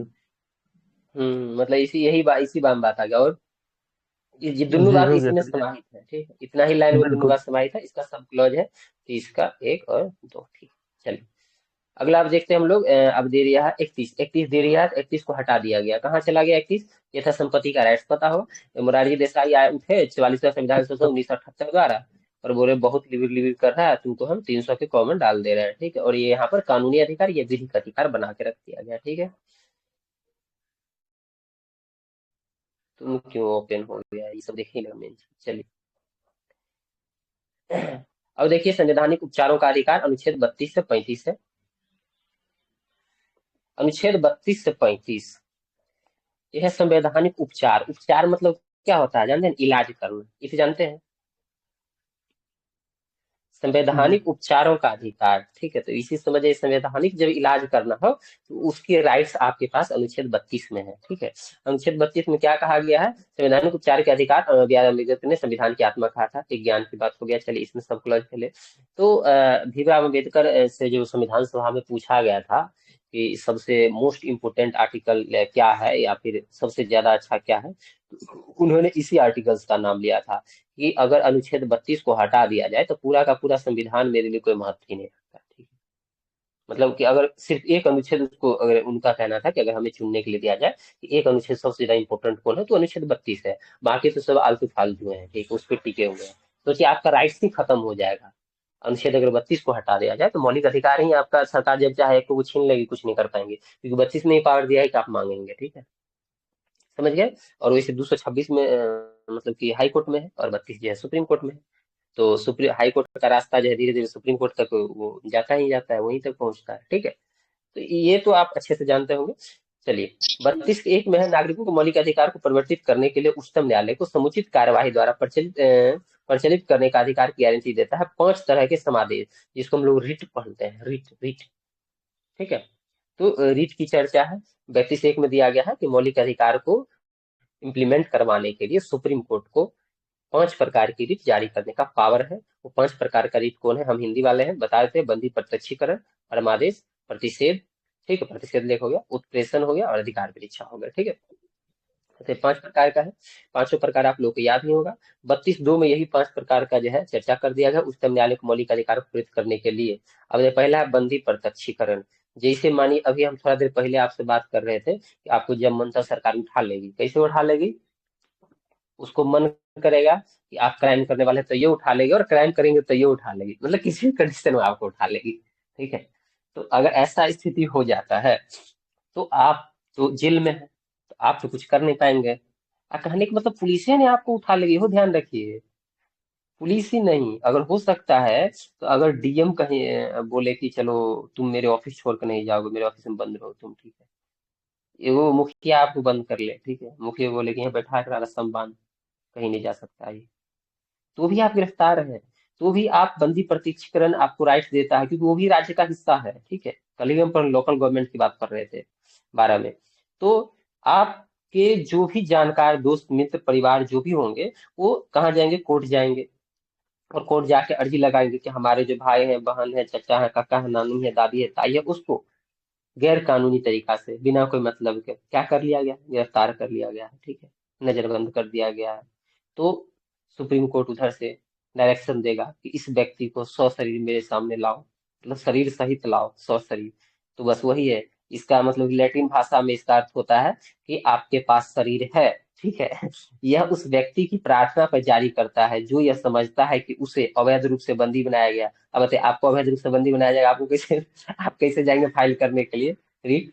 आपके कोई दोस्त मित्र ही जाएंगे, ठीक है। इसके द्वारा न्यायालय बंदीकरण करने वाले अधिकारी, यानी जो आपको बंदी बनाया है, ठीक है, उसको यह बंदी बनाए गए व्यक्ति को निश्चित स्थान और निश्चित समय के अंदर बता देता है कि सुप्रीम कोर्ट में 4 तारीख तक, ठीक है, इतना बजे लेकर उपस्थित हो जाओ। अगर ऐसा कुछ भी अब प्रावधान करेगा, जो भी करेगा, जो भी जगह आपको देगा, जो भी समय देगा, उसके अंदर उपस्थित करे, और जिससे न्यायालय बंदी बनाए जाने के कारणों पर विचार कर सके कि आप जो इसको अरेस्ट किए हैं वो सही है कि गलत है, ठीक है। तो बंदी प्रत्यक्षीकरण का ही समझ गए होंगे आप मामला, कि आपको उठा लिया गया तो आपके पास ही राइट है, ठीक है। जब आपको ये लगे कि आपको गलत तरीका से बिना कोई कारणों से बंदी बनाया गया, अवैध तरीका से, कोई वैध रीजन नहीं था बंदी करने। चलिए दूसरा परम आदेश। कभी कभी देखते होंगे कि जाते हैं आप लोग ऑफिस में, कहते हैं सर जातीय बना दीजिए, नवाज से नहीं बनाएंगे, ठीक, नहीं बना रहा, ठीक है। ऐसा भी तो होता है ना, मतलब उसका जो काम है वो कर ही नहीं रहा। तो ऐसे कंडीशन में अगर आप कोर्ट के पास जाते हैं तो कोर्ट के पास, सुप्रीम कोर्ट सिर्फ और सिर्फ, और 32 में सुप्रीम कोर्ट की बात है, तो कोर्ट के पास ये राइट है को जारी करे किसको? जो काम के लिए आप गए हैं, जो काम करने के लिए जो अधिकार था जिस व्यक्ति के पास, यानी जब कोई पदाधिकारी अपने सार्वजनिक कर्तव्य का निर्वहन नहीं करता है तो इस प्रकार के आज्ञा पत्र के आधार पर पदाधिकारी को उस कर्तव्य पालन करने का आदेश जारी, मतलब सीधा सीधी बात ये कह रहा है कि सिंपल से आदेश देता है कि हम तुमको आदेश दे रहे हैं, परम आदेश, यानी परम एक होता आदेश, एक होता परम आदेश, यानी सबसे बड़ा आदेश। तुमको आदेश दे रहे हैं कि करो ये काम, तुम्हारा ही काम है, तुम्हारा ही कर्तव्य, ये काम करो। तो हम आदेश देते हैं, परम आदेश, ठीक है। तो उस समय जारी होगा जब कोई व्यक्ति कौन व्यक्ति जो राज्य से जुड़ा होगा, ध्यान रहे, कोई पदाधिकारी अपने सार्वजनिक कर्तव्य के निर्वहन नहीं कर पा रहा तब। तीसरा है प्रतिषेध लेख। इस प्रतिषेध इसे हिंदी में मतलब होगा रोकना, मना करना, ठीक है। तो इसमें सीधा सीधी है कि मतलब सर्वोच्च न्यायालय या उच्च न्यायालय द्वारा अपने निचलका व्यक्ति को, यानी मान लीजिए ऐसा ये तो सुप्रीम कोर्ट 32 के तहत आएगा, तो सुप्रीम कोर्ट द्वारा अपने निचले जितने भी न्यायालय या अर्ध न्यायालय कहने का मतलब बहुत सारी ऐसी सरकार की संस्थाएं होंगी जो अर्ध न्यायिक प्रकृति की होगी, जैसे जैसे चुनाव आयोग, ठीक है, अर्ध न्यायिक प्रकृति की है, कुछ मामलों में फैसला भी कर लेती है। तो अर्ध न्यायिक प्राधिकरण जो भी हो जाएगा वो, या न्यायालय जो होगा उसके नीचे वाला वो, उसको कहेगा कि भैया देखो कि हम तुमको ये आदेश देते हैं कि इस मामला को अपने यहाँ मत निपटाओ, ये तुम्हारे बस की नहीं है, ठीक है, इसलिए तुमको हम रोक रहे हैं। तो जब निचला अदालत वो अपने अधिकार क्षेत्र से बाहर जाके काम करने लगता है, तो सुप्रीम कोर्ट ये बात बोलता है कि ये तुम्हारे अधिकार का नहीं है, ठीक है, इस मामले को यही रोक दो और मेरे पास भेज दो। तो प्रतिषेध का मतलब होता है रोकना। कब रोकेगा? जब तुम अपने अधिकार क्षेत्र से बाहर जाओगे। कौन बाहर जा रहा है? तो हमेशा ध्यान रखना है कि ये न्यायालय की मामला है, पूरा का पूरा प्रतिषेध किसका मामला है? न्यायालय का मामला है। तो ये पूछता है क्वेश्चन कि परमादेश किसके खिलाफ जारी हो सकता है, ठीक है, ये बंदी प्रतिक्षण के ऐसी कंडीशन में जारी हो सकता है, किसके लिए जारी हो सकता है, प्रतिषेध किसके लिए जारी हो सकता है? तो बस ध्यान रखिए, न्यायालय पर, न्याय प्राधिकरण मतलब जो भी न्यायालय होगा या न्यायिक प्राधिकरण होगा उसके खिलाफ जारी हो सकता है, ठीक है। तो ऐसी कंडीशन में कहा जाता है कि अपने यहाँ कार्रवाई न करे और ये मामला हमारे पास भेज दे, ठीक है, ये तुम्हारे बस की नहीं है, तुमसे ना हो पाएगा।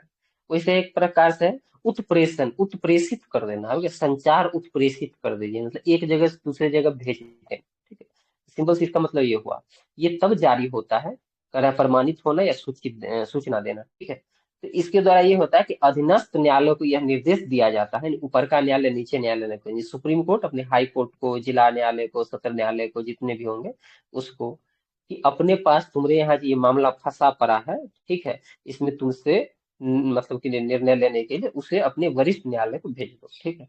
यानी अधीष्ट न्यायालय, अधीनस्थ न्यायालय, नीचे वाले न्यायालय को ये बताया जाता है कि ये मामला तुम्हारे यहाँ जो लंबित चल रहा है, ठीक है, लंबित मुकदमा है, 10 साल 20 साल से कोई सा केस आ गया किसी कारण से, तो वो मेरे पास भेजो। तो उत्प्रेषण समझ गए होंगे। और प्रतिषेध कब बोलता है, यही दोनों में लोग कंफ्यूज होता है। प्रतिषेध का मतलब क्या है? आप ज्यादा फैल रहे हैं, ठीक है, कम फैलिए, इसका मतलब ये हुआ। और उत्प्रेषण का मतलब है कि तुमसे मतलब हो नहीं पा रहा, बहुत दिन से लंबा टिंग गया है, ठीक है, मामला, लाओ इधर लाओ, देखते हैं, हम देखते हैं, ठीक है, समझ गए दोनों। अब अधिकार परीक्षा लेख। जब कोई व्यक्ति, जैसे मानिए कुछ दिन पहले सूचना पेपर में खूब दौड़ा होगा कि एक एसडीएम जो है फर्जी मतलब एक फर्जी डीएम बन गया और भागलपुर में एसडीएम को थप्पड़ मार दिया। क्या वो लड़की से शादी कर लिया था फर्जी तरीका से, ये बोलता था कि हम डीएम है, ठीक है। बहुत सारा ऐसा पदाधिकारी भी होता है जो उसके अधिकार क्षेत्र का काम नहीं, बोलेगा कि ये हमरे बस का है, हम ही करते हैं, ठीक है, और वो आपको फर्जी भी काम करके दे देता है, आपसे पैसा ऐंठ लेता है या आप पे रौब जमाता है कि हम उसके लिए हम अधिकृत हैं। तो अधिकार परीक्षा लेख यही है कि जब कोई व्यक्ति ऐसे पदाधिकारी के रूप में अपना कार्य करने लगता है, काम करने लगता है, जो उसका वैधानिक अधिकार है ही नहीं, जैसे आप डीएम लाइक है ही नहीं, आप घूमे फिरिएगा गाड़ी लेकर, हम डीएम हम साइन कर दिए, हो गया, इसको अरेस्ट कर लो, इसको उठा लो, इसको ये करो, ठीक है। तो न्यायालय ऐसे में कहेगा कि तुम्हारा अधिकार क्या है, ठीक है, ये बताओ पहले। अधिकार परीक्षा का मतलब क्या हो गया? तुम्हारा अधिकार क्या है। ऐसे व्यक्ति से पूछता है कि किस अधिकार से कार्य कर रहे हो। जब तो कहीं इस बात को संतोषजनक उत्तर नहीं देता है, वो कार्य नहीं कर सकता। अगर पूछ दिया जाए कि आप किस राइट से काम कर रहे हैं, किस अधिकार से, तो आप चुप हो जाइए और अब बताइए आपके पास कोई अधिकार है तो, नहीं है तो चुपचाप बैठे रहिए, ठीक है, आप कभी काम नहीं कर सकते, ठीक है। अब यहाँ तक समझने में कोई दिक्कत? नहीं 4 बज सर। गए ना, नो सर। चलिए। अब है दंड के संबंध में मतलब संवैधानिक शब्दावली, वो वही अनुच्छेद 72 वाला है, ठीक है। क्षमा का मतलब क्या है, लघुकरण का मतलब क्या है, परिहार का मतलब क्या है, विराम का मतलब क्या है, प्रविलंबन का मतलब क्या है। चलिए, क्षमा किए जाओ तुम्हें, ठीक है, क्षमा मतलब पूर्णतः माफ, साफ, जीरो, जीरो बट्टा सन्नाटा। इसका मतलब ये हुआ कि आपने क्राइम किया ही नहीं, आपसे कुछ हुआ ही नहीं था, जाइए माफ करते हैं। और ये कौन कर सकता है अनुच्छेद 72 के तहत? राष्ट्रपति। बात रहे ना। हाँ ठीक है। मतलब कभी कभी हो सके हम गलती उलटी बोल दें अनुच्छेद, तो रोकिएगा उस टाइम, ठीक है, क्योंकि हमारा पढ़ा हुआ सालों साल हो जाता है, ठीक है। अभी तो पीछे की बात देखे ही नहीं सबको। लघुकरण की बात है, लघुकरण, लघुकरण मतलब कि चलो थोड़ा सा छोटा कर देते हैं, ठीक है। तो इसमें क्या किया जाता है कि सजा की प्रकृति को बदल जाता है। सजा दो प्रकार का होता है, मान लीजिए एक होता है कठोर, जब भी आप जैसे आईपीसी सीआरपीसी, अगर कोई इसमें से पुलिस में होंगे, ठीक है, तो पढ़े होंगे आईपीसी सीआरपीसी, ठीक है, अभी भर्ती होंगे तो बीएनएस पढ़ेंगे, तो मामला वही है, खाली अनुच्छेद का बदला गया, बाकी आर्टिकल बदला गया इधर से उधर, धाराएं बाकी सब सेम। तो उसमें सजा जब बताया जाता है आईपीसी सीआरपीसी में, आईपीसी में मतलब कि होता है प्रावधान, सीआरपीसी में जो कैसे इंप्लीमेंट किया जाएगा ये चीज है कि आपको कैसे इंप्लीमेंट किया जाएगा चीज। तो उसमें दिया जाता है कि हाँ, मानिए कि अगर आपने किसी की मृत्यु की है तो मृत्यु दंड के लिए क्या सजा है। तो मान लीजिए अगर दिया है किसी प्रकार की सजा में कि 10 वर्ष के लिए जो है साधारण सजा, साधारण, तो साधारण का मतलब है कि आपको जेल में बंद करके रखा जाएगा, कोई दिक्कत नहीं। लेकिन उसी में दे दिया कि सश्रम कारावास या कठोर कारावास, तो आप सुने होंगे कि पत्थर तोड़वाया जाता है जेल में, चक्की पिसवाया जाता है, ठीक है ना। तो ये शब्द शब्द है वो यही है कि आपको कठोर कारावास दिया गया है, आई मीन आपसे वहां काम लिया जाएगा, ठीक है, समझ गए ना। किसी से खाना बनवाया जाएगा, किसी से गार्डनिंग करवाया जाएगा, किसी से जो है पत्थर तोड़वाया जाएगा। अभी इसको लेके कुछ दिन पहले एक आर्टिकल आया है, थोड़ा बोल ही देते हैं कि जेल में जो मैनुअल बना हुआ था, खूब मामला चल रहा है, उसमें निम्न कास्ट के जो लोग थे उससे काम करवाया जाता, निम्न काम करवाया जाता था। जैसे मानिए कि बाथरूम साफ करवाना, पानी ढुवाना, ठीक है, ये सब करवाया जाता। और जो उच्च कास्ट के लोग थे, हम कास्ट रिवील नहीं कर रहे हैं, लेकिन पेपर में खूब, जो इंग्लिश पेपर है सब में आया था, अभी खूब चर्चा में रहा था, सुप्रीम कोर्ट एक्शन लिया, राजस्थान का हाई कोर्ट एक्शन लिया। उसमें कहा गया कि जो अपर कास्ट लोग हैं, ठीक है, सोकॉल्ड ब्राह्मण है, जो भी है भूमियार है, तो उसको ये कहते थे कि नहीं, हम तुम्हारा बनाया खाना भी नहीं खा सकते हैं। तो ब्राह्मण लोग जो भी थे, वो मैनुअल में सरकार ही बना दी थी, जेल मैनुअल में, कि जो ब्राह्मण होंगे, जो ये होंगे, वही जो है मतलब वहां पे खाना बना सकते हैं, और जो निम्न कास्ट के लोग हैं वो सब कचरा उचरा साफ करने वाले ये सब वाला काम करेंगे। तो भाई भारत इतना दिन आजाद हो गया, 75 साल बाद, आप धर्म के आधार पे, जाति के आधार पर अभी भी भेदभाव कर रहे हैं जेल के अंदर, ठीक है। कहाँ गया ये मूल अधिकार, कहाँ गया राइट, सारा तेल लेने चला गया 2 मिनट में। तो ये मामला जब रिवील हुआ तो फिर हाई कोर्ट से लेकर सुप्रीम कोर्ट तक सब रगड़ दिया, सबको टारगेट दिया कि 6 महीना के अंदर, यूपी इसमें भी फंसा था, 3 महीना शायद दिया है टाइम, 6 महीना, सॉरी हम गलती बोलती, 3 महीना का टाइम, सब अपना जेल में उनको चेंज करो, ठीक है, अच्छे तरीका से। तो उसमें हम सश्रम समझा रहे थे, ठीक है, तो सश्रम कारावास और साधारण कारावास। तो लघुकरण का मतलब ये होता है कि सजा की प्रकृति बदल दिया जाएगा, यानी आपको अगर दे दिया गया है कि मृत्यु दंड, तो मृत्यु दंड को कठोर कारावास में बना दिया जाएगा, या अगर कठोर कारावास से कहेगा साधारण कारावास बना दो, ठीक है। तो लघुकरण का मतलब आप समझ गए, ठीक है, कि इसमें सिर्फ क्या किया जाएगा, चेंज किया जाएगा, ठीक है, जो अब मतलब कि नेचर ऑफ पनिशमेंट, सजा की प्रकृति, सिर्फ नेचर बदला जाएगा। ये लघुकरण को मतलब हमेशा ये सोच लेता है लोग कि 20 वर्षा है तो 10 वर्षा हो जाएगा, नहीं, गलत, ठीक है, दंड की इसमें सिर्फ प्रकृति क्या हो छूट जाएगा, जाएगी। हाँ, सिर्फ नेचर चेंज होगा। परिहार, ठीक है, तो इसमें होता है कि परिहार, जैसे मानिए आपके गला में हार जब डाला जाता है तो समझिए आपका जिंदगी खत्म है, ठीक है, अगर 20 वर्ष जीने वाले हैं, 10 वर्ष जिएंगे, ये तय हो गया है, ठीक है ना। तो परिहार जब पहनाया गया आपको, तो सजा की अवधि बदलना है, यानी 2 वर्ष का कठोर कारावास को 1 वर्ष का कठोर कारा, इसमें प्रकृति चेंज नहीं होगा, इसमें नेचर नहीं बदलेगा, कठोर है तो कठोर ही रहेगा, लेकिन टाइम, आपकी मृत्यु जल्दी होगी, बस इतना समझिए, क्योंकि आपको हार पहना दिया गया है। तो परिहार का मतलब समझ गए होंगे आप लोग। परिहार का मतलब क्या है कि 10 वर्ष का है तो 5 वर्ष कर देंगे, साधारण है तो साधारण रहेगा, कठोर है तो कठोर रहेगा, ठीक है, यानी आप कम दिन में ही रहेंगे। एक होता है विराम।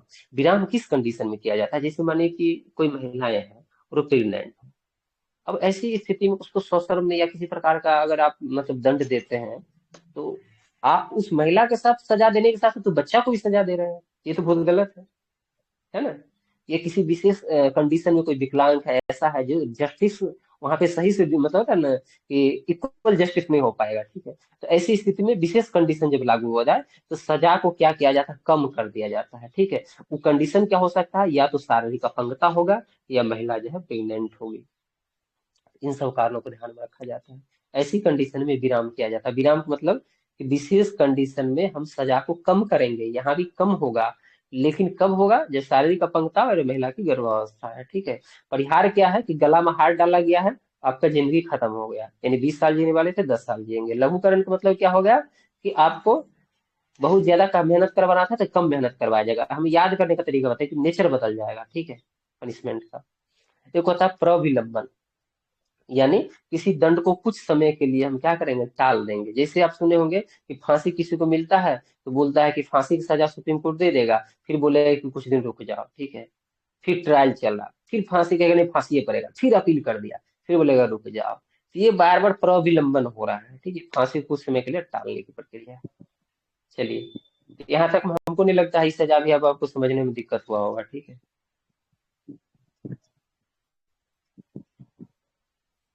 आइए अब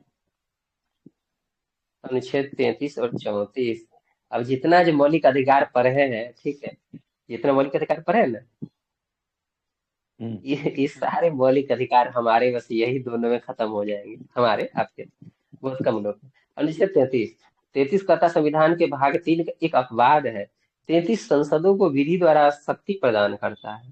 कहता कि आपको पावर है, राइट्स है संविधान में कि इस भाग द्वारा प्रदत्त अधिकार में से किसी को सशस्त्र बलों अथवा सार्वजनिक व्यवस्था भार वाले बलों, यानी कोई भी पुलिस, सीधे समझिए आर्मी से लेकर पुलिस तक, ठीक है, किसी प्रकार का बल यानी ताकत, ठीक है, उसके सदस्यों का प्रयोग के संबंध में किसी मात्रा तक रिस्ट्रिक्ट कर सकती है या उसको खत्म कर सकते हैं, ताकि वो अपने कर्तव्य का उचित पालन कर सके और अनुशासन बना रहे। इस प्रकार अनुच्छेद 33(13)(2) के प्रभाव से बाहर है, ठीक है, जो मूल अधिकार के छीनने और न्यून करने को निषिद्ध करता है। अब देखिए हम 13 में क्या पढ़े थे, कोई ऐसा कानून नहीं बना सकती है संसद जो हमारे मूल अधिकार को क्या करे, कम करे या छीन ले। लेकिन छीन लेगा, कैसे छीन लेगा, क्योंकि 33 में संसद को ये पावर दे दिया गया है कि किसी भी प्रकार के पुलिस फोर्स, आर्मी से लेके हवलदार तक सोच लीजिए, उसको मतलब हवलदार मतलब वो क्या, होमगार्ड तक, हाँ होमगार्ड तक, उसमें अनुशासन बनाए रखने और कर्तव्य पालन के लिए संसद कानून बनाएगा और आपके मूल अधिकार के हवाले, ठीक है। और ये 13(2) का उल्लंघन नहीं माना जाएगा, समझ गए। यानी इस प्रकार 33 के अंतर्गत पारित किसी विधि को उक्त प्रकार के नागरिकों के मूल अधिकार को छीनता है या न्यून करता है तो अनुच्छेद 13(2) के अंतर्गत न्यायालय में चुनौती नहीं दी जा सकती है। और 50वें संविधान संशोधन 1984 द्वारा अनुच्छेद 33 में संशोधन करके इसमें 2 और वर्गों को, व्यक्तियों को सम्मिलित कर दिया गया है। मूल अधिकार को संसद विधि बनाकर निर्वाचित कर सकती है, जिस संशोधन से पूर्व केवल सशस्त्र बल के सदस्य और लोक व्यवस्था बनाए रखने वाले सदस्य में शामिल थे। अब 2 वर्ग और कौन कौन शामिल किया गया है। पहला, किसी ब्यूरो या अन्य संस्था में नियुक्त कोई व्यक्ति जो राज्य की आसूचना या प्रति विरोधी सूचना, इंटेलिजेंस या काउंटर इंटेलिजेंस के प्रयोजन के लिए स्थापित की गई है। अब जैसे इसका मतलब ये आपको हिंदी में समझाना होगा, इसका पूरा का मतलब ये हुआ कि हम संशोधन जब किए हैं 1984 में, ठीक है, 33वां द्वारा, उसमें ये 2 व्यक्ति कौन जोड़े हैं, तो एक जोड़े हैं जैसे आईबी में कोई है, रॉ में कोई है, आरएनडब्ल्यू में, ठीक है, सीआईडी में कोई है। तो ऐसे व्यक्ति जिसको इंटेलिजेंस और काउंटर इंटेलिजेंस से संबंधित व्यक्ति, हम क्या बोले थे इस टाइम, होमगार्ड से लेकर आर्मी के चीफ तक, मान लीजिए ऐसे व्यक्ति जो वर्दीधारी है। लेकिन ये तो सिविल वाले होते हैं, वर्दी नहीं धारी करते हैं, एको नहीं वर्दी धारण करता है, लेकिन इसका कितना इंपॉर्टेंट रोल है सोचिए। इंटेलिजेंस मतलब काउंटर इंटेलिजेंस मतलब कितना ज्यादा सूचना आसूचना का काम करता है ये लोग। तो इसको भी इसमें रखा गया है कि अब ये इसका भी मूल अधिकार छीना जाएगा। साथ में राज्य की संपत्ति की रक्षा करने के लिए नियुक्त बल सदस्य और ऐसे बल ब्यूरो संगठन की दूर संचार प्रणाली से जुड़े व्यक्ति, यानी हो सकता है कि कोई बीएसएनएल में काम करता हो, जो सरकार के बिल्कुल खुफिया संचार प्रणाली से जुड़ा हुआ व्यक्ति हो, तो सब उस सब का जो है संसद कानून बना के क्या कर लेगा। सिंपल सी बात कहने का मतलब इतना है कि 33 में अभी जो दिया गया है कि जितने भी पुलिस फोर्स के साथ साथ ये किस किस को शामिल किया गया है कि भारत सरकार के इंटेलिजेंस से जुड़ा हुआ जो भी व्यक्ति होगा, या ऐसे बल सदस्य और भी हो सकते हैं जिसका निर्माण किया गया होगा भारत की संपत्ति की रक्षा के लिए, या फिर दूर संचार प्रणाली से जुड़ा कोई व्यक्ति हो सकता है, उस सब के लिए संसद कानून बना के उसका मूल अधिकार छीन लेगा। चलिए, ये तो ये हो गया, आधा लोग छीना गया, इस सब लोग नौकरी वाला होगा, नॉर्मल लोग नहीं होगा। आगे है, जब सेना विधि लागू हो, कहीं सुने होंगे कि वहां पर ना सेना का कानून लागू, मिलिट्री लॉ लागू है। अक्सर जो है अरुणाचल प्रदेश और के इलाका में ऐसा होता है, ठीक है। उन्हें आस्था कानून बोलते हैं शायद, आई थिंक, अभी हमें जहां तक याद आ रहा है आस्था ही बोलते हैं ना, किसी को याद है, नहीं याद है, चलिए देख लेंगे। कह रहा है कि जब सेना विधि लागू हो तो 34 संसद मतलब 34 कहता है कि संसद को विधि द्वारा सेना विधि के अधीन किए गए कार्य का विधिमान बनाने की शक्ति प्रदान करता है। मतलब कि सेना के जो काम है वो भी लॉफुल हो जाएंगे। और 34 के अधीन संसद द्वारा निर्मित विधि को इस आधार पर न्यायालय में चुनौती दी जा सकती है कि वह मूल अधिकार का उल्लंघन करती है। फिर से देखिए, यहाँ यहाँ कंडीशन अप्लाई है कि पहला नंबर दिया कि सेना का जो कानून होगा कहीं लागू होगा किसी राज्य इलाका में, तो संसद को विधि द्वारा सेना विधि यानी सेना के कानून के अधीन किए गए कार्य को विधिमान्य बनाने की पावर तो है, लॉफुल बनाने का।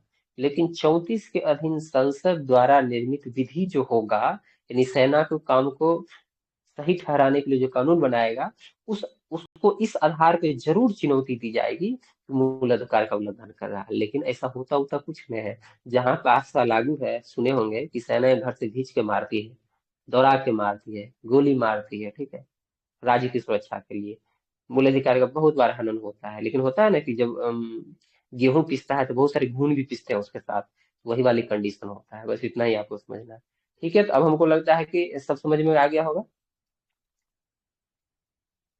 हो गया ना जी? Yes sir. जी यहाँ सर। तक। हाँ। अब इसमें कुछ एक्स्ट्रा फैक्ट्स है, मतलब वही जो केस उस है उसको देख लेते हैं। इसमें संशोधन के लेके इसमें 3-4 ही दिया है, फिर भी कह रहा मौलिक अधिकार में संशोधन। ठीक है, चलिए ये वाला अब ले लेते हैं। गोलकनाथ बनाम पंजाब राज्य 1967 में लिए मामला आया था। इसमें निर्णय दिया गया सुप्रीम कोर्ट द्वारा कि कह रहा है कि निर्णय के पूर्व दिए गए निर्णयों को यह निर्धारित किया गया था कि संविधान किसी भी भाग में संशोधन किया जा सकता है जिसमें अनुच्छेद 368 और मूल अधिकार को भी शामिल है। मतलब ये सीधा कह रहा है कि संसद किसी भी तरह का संशोधन कहाँ भी कभी भी कर सकता है। यानी अनुच्छेद 14 उसको हटा देना होगा, काट के हटा ले। 368 काट के हटा देना हो, हटा ले। 368 में जो मन सो कर ले। तो ये कहने का मतलब है किसी तरह का संशोधन कहीं भी कभी भी कर सकती है। समझ गए? मूलाधिकार में भी हो जाएगा। सर्वोच्च न्यायालय ने गोलकनाथ जो है बनाम पंजाब राज्यवाद 1967 में निर्णय दिया। इससे पहले का मामला है, ठीक है।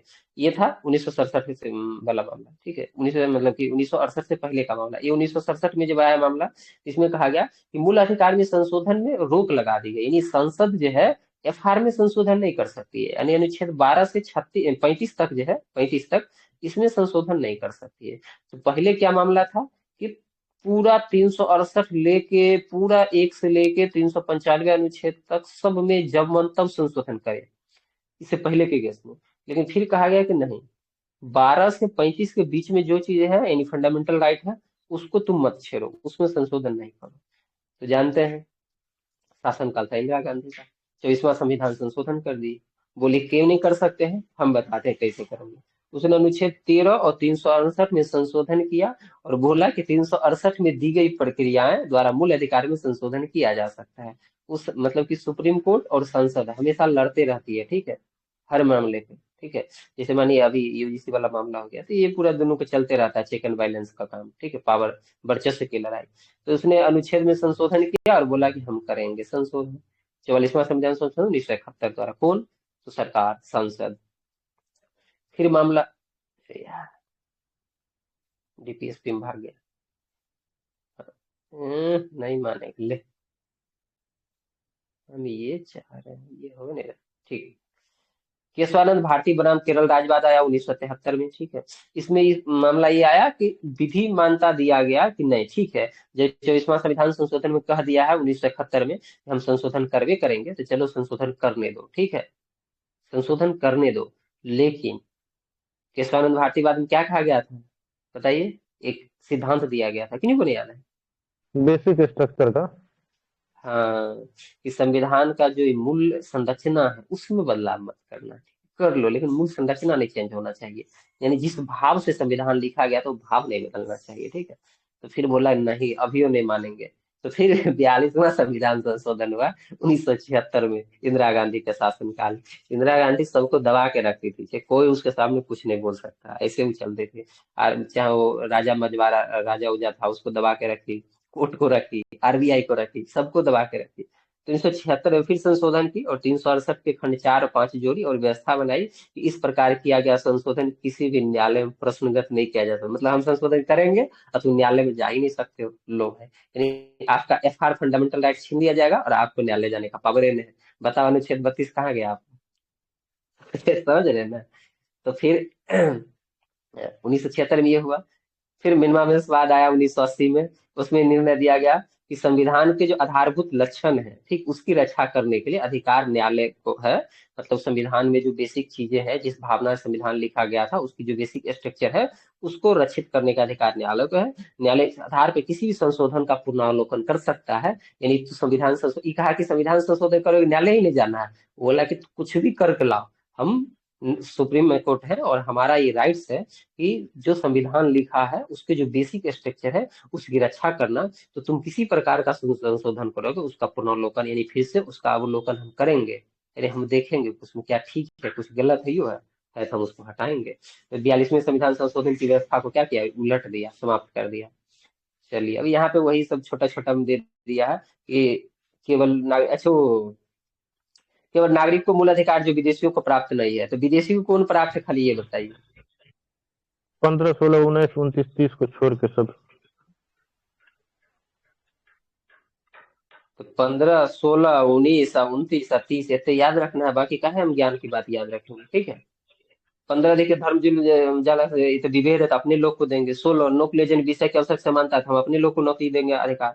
19 कि जहां हम जाएंगे घूमेंगे डांस करेंगे, अब अमेरिका वाला आके इसे करने लगेगा तो फिर दिक्कत हो जाएगा मेरे साथ। पाकिस्तानी आके करने लगेगा तो किसी के साथ तो कुछ भी बोल देगा तो मारेंगे पटक के, तो उसको नहीं दे सकते हैं ये सब। 29, 30 अल्पसंख्यक हमारे हो सकते हैं, आपके यहाँ अल्पसंख्यक है उससे क्या मतलब है, ठीक है। तुम कहीं से आके बोलोगे कि हम अकेला अल्पसंख्यक, ऐसा नहीं हो जाएगा ना।